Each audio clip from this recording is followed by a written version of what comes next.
Aquest dijous ha començat la sembra de les parcel·les extensives ecològiques experimentals al Pallars Jussà, un projecte impulsat per Pallars Actiu amb la col·laboració de diferents explotacions agrícoles de la comarca que busca implantar nous cultius que potenciïn el sector primari.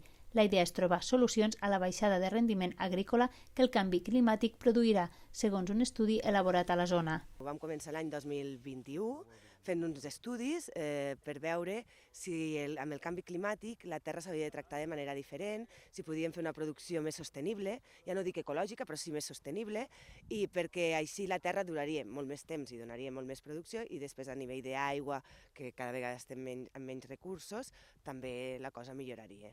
I també poder sembrar coses diferents del que s'estan sembrant actualment al Pallars.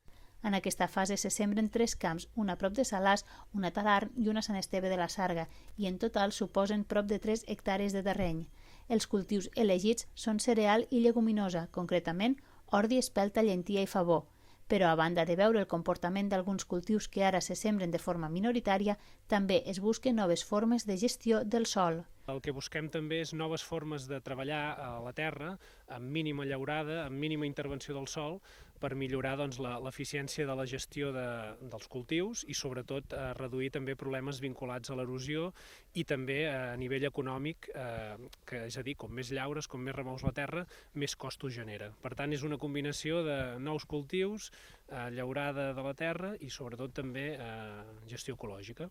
Conscients de la problemàtica que suposa la fauna salvatge actualment pels cultius de la zona, les finques experimentals es tancaran amb pastors elèctrics per evitar-ne l'entrada. El resultat del projecte estalviarà als pagesos haver-se d'arriscar ells a fer proves, ja que el projecte està finançat per Diputació de Lleida. Conèixer la rendibilitat amb anterioritat els permetrà poder decidir amb coneixement de causa si apostar per aquesta línia.